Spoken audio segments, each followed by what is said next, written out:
of your marketing should reflect your brand and should have your brand's DNA and its message at its core.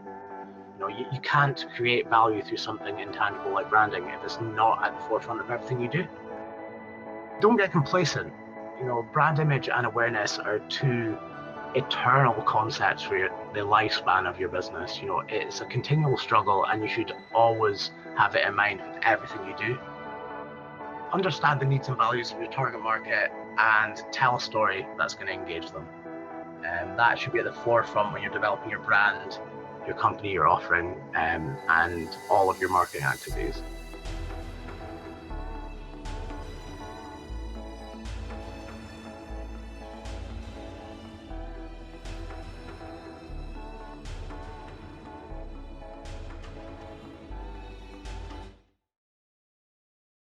Hello and welcome to the Glamping Tech podcast.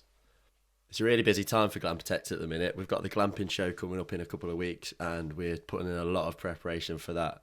The Glamping show has been really good for us in the last few years. It's where a lot of the ideas for Glamping Tech came from. I know we interviewed Callum on the first episode of this podcast, and he said that's where he got the idea for our feasibility study, which is quite often a client's first point of contact with us.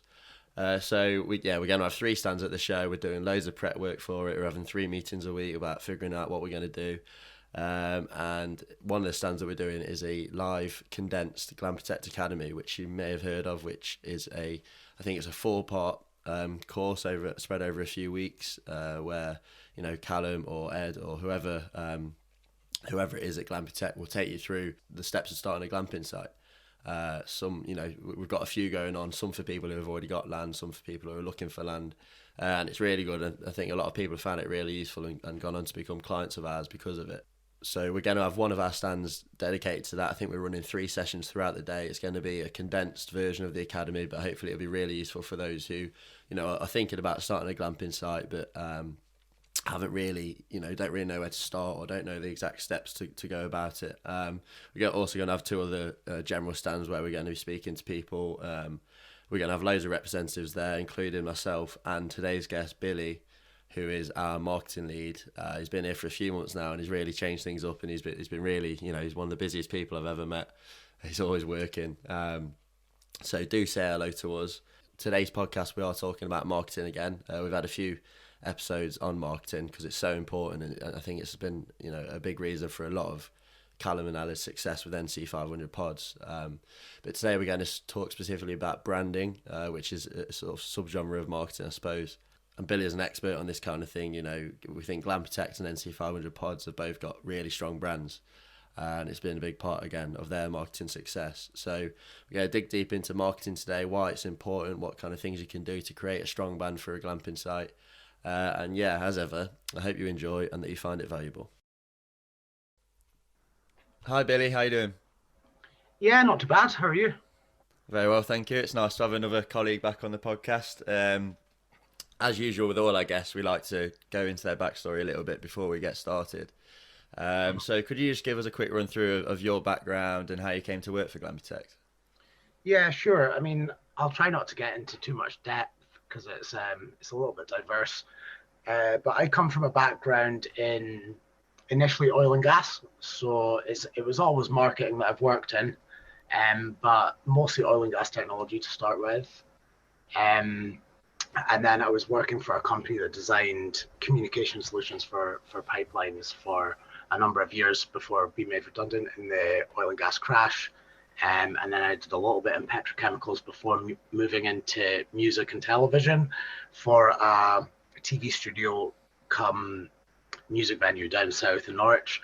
So it seems like a bit of a strange jump to a lot of people, but I think a lot of people don't really understand how transferable the skills are within marketing. So I think, there's lots of lessons to be learned from the different places you work. And then obviously pulled a short straw again with the live events focus on that industry in line with the pandemic. So when that happened, I started kind of looking around for a new opportunity, and I was quite lucky in a sense of being in that situation because, like I say, the skills are transferable, and in a pandemic when every company is like really, really putting a lot of effort to bring in cash quick in a tough climate, marketing and sales tend to be the sort of the main go-tos for a hiring drive once companies are able to do it. So I managed to have a bit of a selection as to what I wanted to do, and it was between going back into oil and gas or doing something a bit different. And my gut feeling was just Glamping seemed like a great company to work for, a great bunch of people, and a really interesting kind of groundbreaking product and service model. So I went with my gut, and I'm glad I did. Happy where I am. Yeah, it's working out well, I think. I think you are quite possibly the busiest man I've ever met in terms of the amount of work you managed to get through on a day-to-day basis. So I'm glad you managed to squeeze some time in for this. So obviously, as well as working for Glampitect, you also do bits and bobs for NC500 Pods as well, which is Callum and Ali's glamping site. So what's your sort of day-to-day role then at the two companies? Yeah, I mean, it's a little bit complex because, as is common with a startup, I kind of joined the company at quite a ground level. So at the moment, I'm kind of spread between, like you said, day-to-day tasks, the sort of more operational stuff that needs to get done every day to, just keep on top of all the marketing activities that are ongoing, and then also longer term strategic tasks. So things that I would work on for quite a long period of time and then implement to try and create sort of lasting value for the company. So as we grow, I expect my department will grow with the company, and we'll start to be able to spread myself a little bit less thin. But in terms of day to day, I guess the more operational stuff is things like social media content and scheduling, email marketing. So you're talking about your newsletters, your mailers, keeping people informed. I manage the Glamping Academy as well in terms of the setup and the communications around that. A bit of sales support in terms of working on our CRM and making sure all of our internal resources are appropriate for them to use and create sales. And then there's a little bit of copywriting, blogs and things like that, monitoring, reporting on performance and data analytics, particularly with reference to website performance and social media channels. And then a little bit of client side stuff as well, such as website design and setting up channel manager systems and stuff, which is essentially a college talk way of saying just teaching clients how to get bookings for their site autonomously, I suppose. Yeah, I think you've just proved my point there about how you're the busiest man I know, because that's a ridiculous task list. So you mentioned there that the long-term strategy, I think that's what's going to be crucial today, because we're going to be discussing how glamping sites can create a brand around the business, which is obviously a long-term thing because you want to be consistent with your brand throughout. But first, just some definitions, because you find that branding and marketing are two concepts that are quite often lumped together, and for good reason at times. But they are also two sort of distinct concepts. So how would you first of all define marketing, and second of all define branding? Yeah, I mean, you kind of hit the nail on the head there. They are very synonymous. Branding is a core component of marketing, and it would be branding itself would be useless if you didn't have relevant marketing activities to actually enforce the power of your brand. So I think both terms are kind of buzzwords in the sense that people hear them and then they have kind of ideas pop to mind immediately based on what they understand about it. I mean, I think marketing's a little bit more vague. So people come and hear marketing and they think of advertising, and these two things are not synonymous. Advertising is one, I would argue, probably relatively small component of marketing, but valid nonetheless. But for me, marketing is more just, I like to think of it as a tool that enables sales to be able to sell the product or service you're offering. So if you want to use an analogy, if you think about a shop, I suppose sales would be the shop attendants and the marketing team will be the shop window. So if any client-facing information or communication that is going to motivate someone to purchase something or even perceive value in what you're offering, whether that's websites, events, social media, images, print and copy, it's all a sort of under the overall umbrella of marketing, and that's what I kind of try and hammer home when I speak about marketing is any sort of client facing or public facing information that is going to motivate someone to buy something or going to increase the value or the perceived value of your company. That is marketing, and it can really be any piece of information. Branding, I think, isn't misconstrued to the same extent. So when you mention branding to people, I think the common examples that crop up is like a logo, a color scheme, and product packaging, these sort of things. And that's fairly accurate, to be honest, because that is a representation of branding. I think, where confusion happens is the purpose that branding serves. So branding, to me, refers to any intangible asset that your company owns that contributes value to that company. So if you want to use an analogy again, I do like an analogy. I'm a marketer after all. Let's say soft drinks. A bottle of Coca-Cola costs twice as much as maybe a lesser-known copycat brand or your supermarket own branded things. And there's actually been studies on this where a blind taste test has been conducted as an experiment, and the majority of subjects actually prefer the taste of the lesser priced alternative to Coca-Cola, yet Coca-Cola still sells a lot more, right? So this is because people trust the brand, it's ingrained into their psyche. They have an existing relationship with the company through this personality that the company's created with their brand. So as soon as they have that kind of intrinsic understanding of who the company are and what they do and what they're all about, they're going to require much further motivation before considering a change. And it kind of equates across the board, especially in the contemporary business landscape. Having the best product or service just isn't enough anymore. Information is too readily available online and on social media and everywhere you look. So customers required to know your backstory. They want to know about your company, engage with who you are, what you're saying. And I guess branding is the method you develop this relationship with your target market, with your customers. To get technical, I suppose branding is measurable in terms of what we call brand equity, which is the instrumental value that the brand adds to your company. So like, how much more money can you make by selling something that is got this intangible branding aspect compared to something that would just be a sort of faceless product or service. So it's in reality, to cut a long story short, it's quite a simple measurement. It is just a combination of brand image and brand awareness. Quite simply, how people perceive your brand would be the image, and who actually knows about your brand, who's aware of it, would be the awareness. And any and all marketing activities should really pay heed to both these principles if you're striving to create long-lasting value, which you should be. And presumably that you find that that's applicable to a lot of industries, and obviously with particular focus today on glamping, you don't think it's glamping's no exception to like marketing and branding principles. No, I wouldn't even say most. I would say all. I think if I dug really, really deep, I could think about maybe an industry or product where branding is not relevant. But I can't think of any off the top of my head.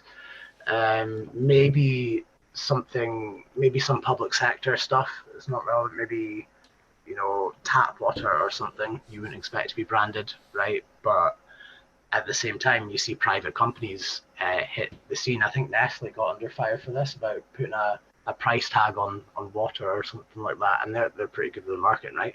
But the thing is, it's already been done. People see these things that are being sold as unbranded. Companies see them, I think, and then they jump on the bandwagon. We're like, oh, we can put our name on this. We can make money out of this. So I really, really struggle to think of an industry or company where branding would be relevant. Okay, and so if we've got a glamping site owner who comes to us and says, okay, I want to get involved with marketing and branding my glamping site, how would you, and this is a bit of a broad question, it might be difficult to answer quickly, but how would you go about creating a brand for a glamping site?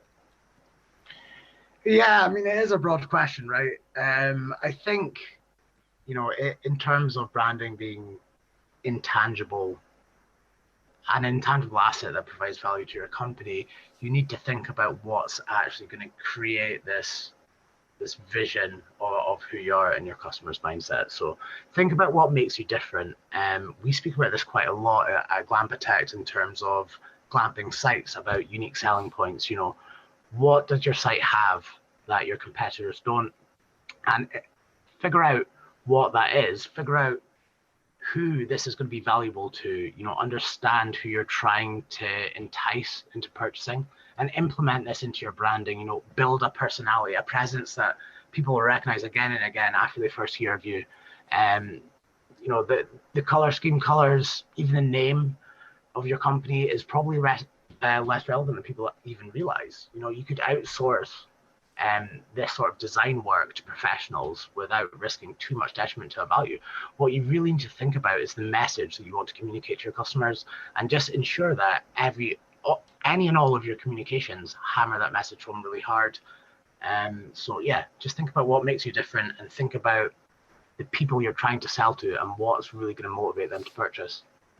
Right, okay, and that's you could say that that's covered some do's of branding for glamping businesses. But is there anything that you would advise against glamping site owners doing when it comes to marketing and branding for their sites? Yeah, I mean, again, it's quite broad. So, the do's, like you say, are quite obvious. Make sure your brand DNA, as we call it, the essence of your brand is obvious in your messages, and make sure your messages aren't convoluted, so it doesn't engage properly with the people you're trying to reach, and understand your prospective customers. But don't get complacent.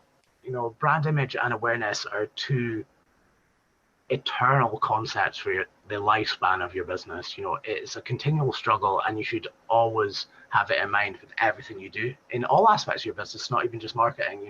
Don't align with like partners or events or maybe industry topics or anything that contradict your own values, because even though this might be tempting, if there's some sort of opportunity for financial compensation or like growth for your company or some sort of carrot, it'll be damaging in the long run, because you're, like I say, you're muddying the waters. You're convoluting what you're all about. So in the long term, just make sure your brand's at the core. I mean, don't ignore your existing customer base either, or the people you've already engaged, because people can forget. People are fickle. They can forget about you as quick as they learn about you, especially if you're new on the market. And just be vigilant on your social media and your web presence. And if you've got any involvement with press, whether it's mainstream or local press, just stay on top of it. That's the bread and butter for getting your brand in front of fresh eyes. Yeah, it's interesting what you said there about complacency, and I think it you can look at, let's say, two of the biggest, most recognizable brand names in the world, Coca-Cola and McDonald's. They spend millions and millions and millions a year on branding and primetime TV adverts, and they're no one's going to forget them in a hurry, even if they didn't advertise for 5 years. But the fact that they're keeping on the ball and constantly keeping their name out there suggests that it really is important that you don't get complacent. And I'm sure the local glamping site down the road is probably more forgettable than McDonald's and Coke. So if they're keeping on their toes, and I think glamping sites do too as well. Yeah, I mean, it's true, and you kind of hit the nail on the head there. Branding doesn't become less important the more successful you become. It becomes more important because you've got a lot more people to stay engaged with. You've got to stay in the minds of a larger target market. So once you start getting more successful, it's easy to get complacent, because you just assume your custom and the awareness of yourself in the market is going to be it feels quite safe. But if you look at, like I say, these large corporations, the bigger they get, the more they spend on their branding, because they realize how volatile the marketplace is, and if they don't stay on top of it, they can fall from grace. And so earlier we separated out the concepts of branding and marketing, but we want to bring them closer together again now, because, as you said earlier, marketing's a sort of nebulous concept that encompasses a lot of things, and branding probably fits within that. So how would you go about incorporating your branding into your marketing, and vice versa, in all your social media efforts, your mainstream press efforts, and all your general sort of marketing presences? Yeah, I mean, it's an interesting one. I think this is a sort of rationale you need to be considering when you're creating a brand. how is the message you're trying to portray about your company, what your backstory is, a story about who you are, how are you going to make that at the forefront of what you're putting out there into the ether, what you're communicating to people, whether that's a customer or a partner or any sort of stakeholder, right? But I think once you've kind of got your pen to paper on that, and you've got a vision, and you've got a clear kind of plan on how to do that, it's less of a matter of incorporation, because the two are so intrinsically linked. It's essentially incestuous. All of your marketing should reflect your brand, and should have your brand's DNA and its message at its core. You can't create value through something intangible like branding if it's not at the forefront of everything you do. I suppose to implement your marketing into the branding, I guess just take care that all your communications or public facing information reinforces these values and the message of the brand. As I said, think about what you want people to view you as, what image do you want to have. And I mentioned personality a lot, which might seem like an odd term when you're speaking about branding or something intangible, but think about, is your company, is it quirky? Is it, budget friendly, or is it luxurious? Is it formal? Is it relaxed? Who do you appeal to? What is your position in the marketplace, compared to, maybe a different offering? For example, if you're a budget glamping site, you're not going to try and directly compete with a luxury one, because the people you're speaking to value different things. Once you're able to answer these questions and you've got a clear picture in your head of who your target market is, it should feel completely natural. You should be able to market your brand and brand your marketing without even thinking about it. It should be completely second nature.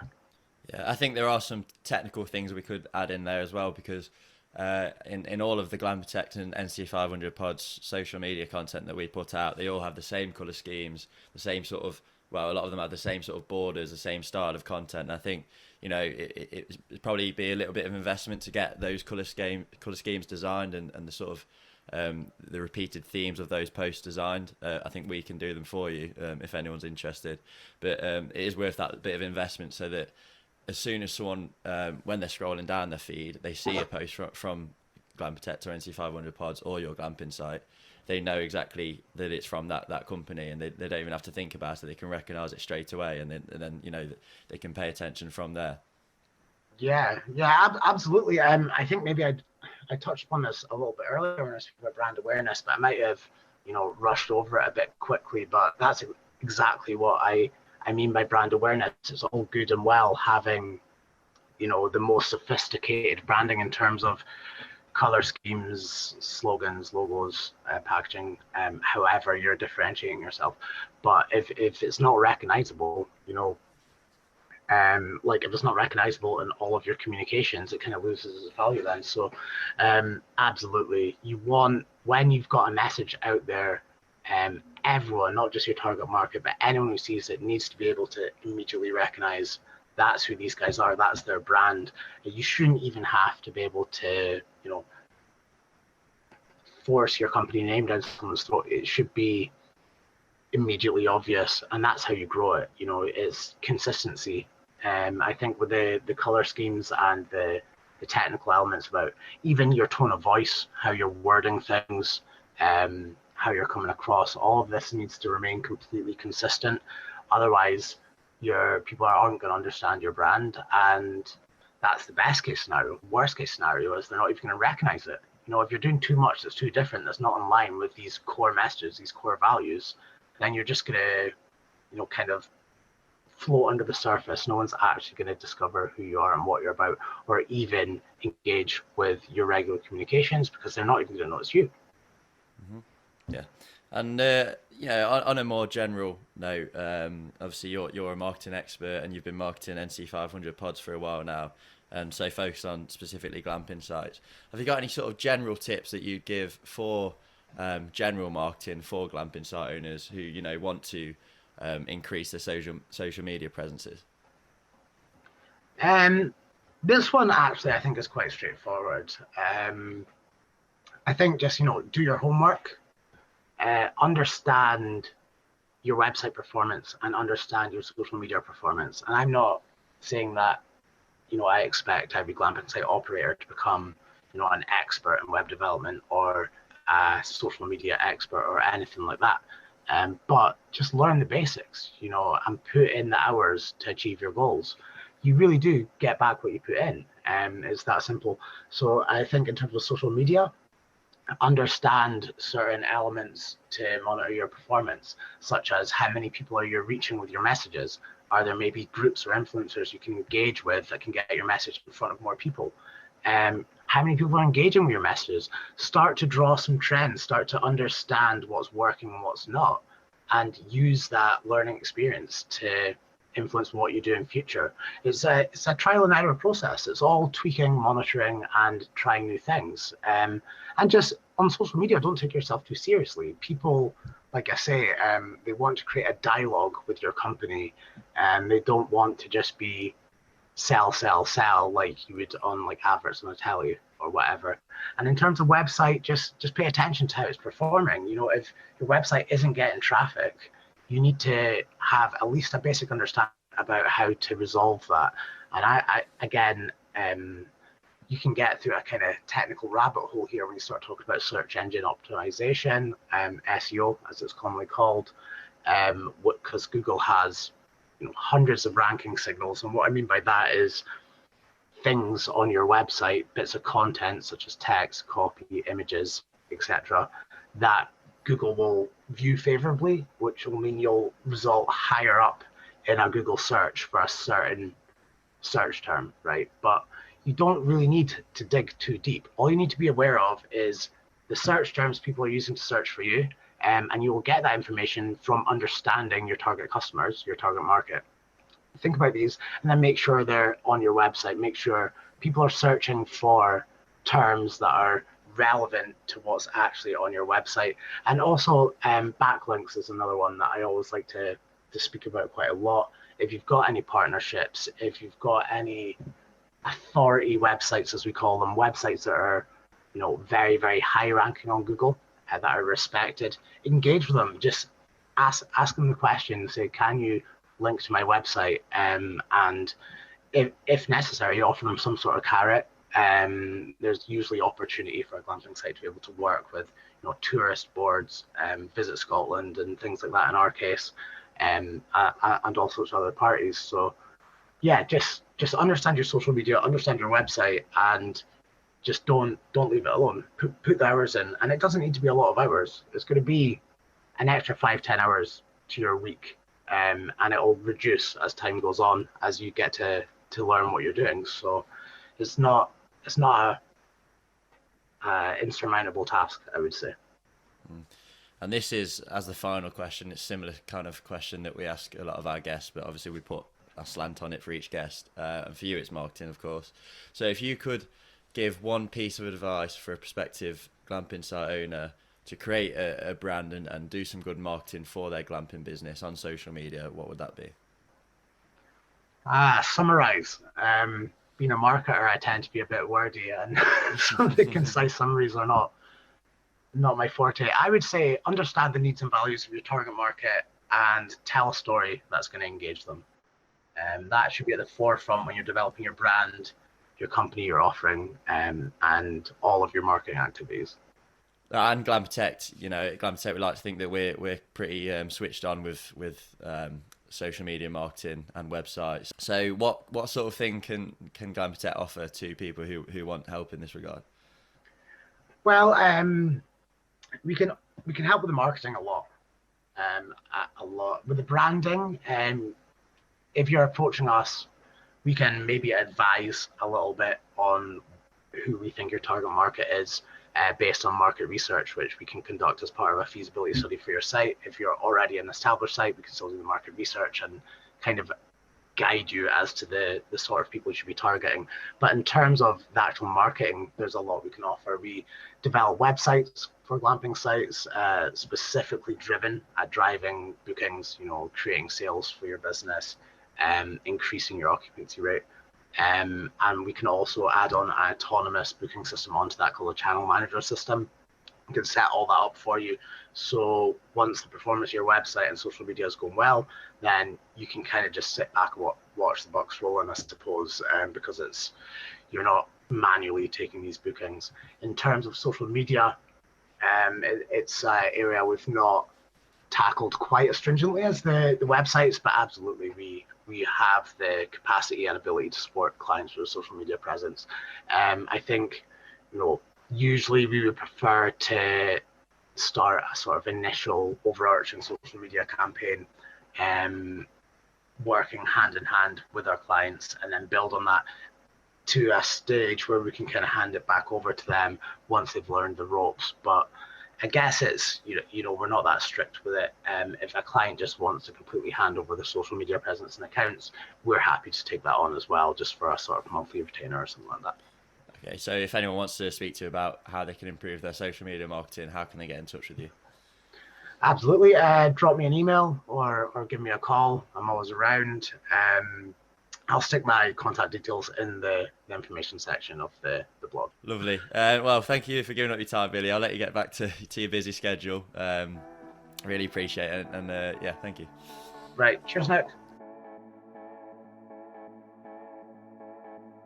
Thank you for listening to another episode of the Glamping Tech podcast. I hope you enjoyed and that you found value in today's episode. If you did, feel free to leave a rating and review on Apple Podcasts, as it really helps us move up the podcast rankings. Thank you.